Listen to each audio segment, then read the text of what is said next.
Gjobat nga sistemi Safe City për shkeljen e komunikacion do të fillojnë të zbatohen nga 1 shkurti, e jo nga 1 janari siç ishte paralajmëruar fillimisht. Sipas ndihmës ministrit e punëve të brendshme Muhamet Ismaili, ky vendim është marrë me qëllim që Ministria e Punëve të Brendshme të ketë më shumë kohë për të shqyrtuar të gjitha vërejtjet dhe për të eliminuar defektet e evidentuara gjatë periudhës së testimit.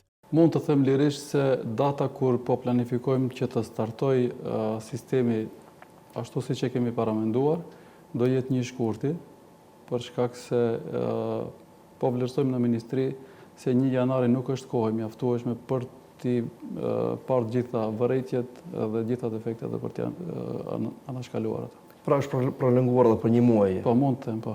Në intervistë për Alsati pyetur nëse personat që kanë raste emergjente, si situata kur ndizen 4 drita sinjalizuese për të shkuar në spital, apo për raste të tjera urgjente, do të përjashtohen nga gjobat ose jo. Ndihmës ministri i punëve të brendshme Muhamet Ismaili theksoi se në situatat e tilla tolerime mund të ketë, vetëm mbi bazën e provave.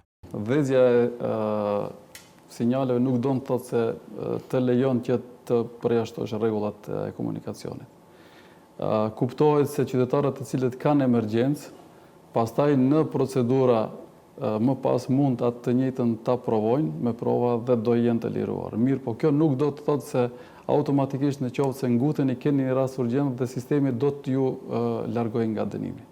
Faktikisht dënimi do i vijë, po megjithatë a ka mekanizma do kontestohet dhe më pas në qoftë se qytetari e provon se ka pas rast i cili e justifikon shpejtësinë, sigurisht se instancat e shkallës së dytë kushtimisht thonë do e marrin parasysh dhe të lirojnë. Sipas Ismailit, më njëherë pas vënies në funksion të testimit të sistemit Safe City, nëse në ditën e parë ka pasur mbi 100.000 shkelje për 24 orë, është vërejtur se shkeljet në komunikacion janë ulur ndjeshëm në krahasim me ditën e parë. Sa i përket tolerancës së shkeljeve, ku kishte raste që qytetarët kanë pranuar porosi nga sistemi, edhe nëse e kanë kaluar vetëm 1 km/h në zonat ku është lejuar 50 km/h, Ismaili theksoi se do të shqyrtohet mundësia e praktikave të disa shteteve europiane ku ka tolerancë për shpejtësi në një përqindje të caktuar, por se sa do të jetë përqindja e tolerancës, sipas tij, pritet të diskutohet dhe të merret një vendim në të ardhmen.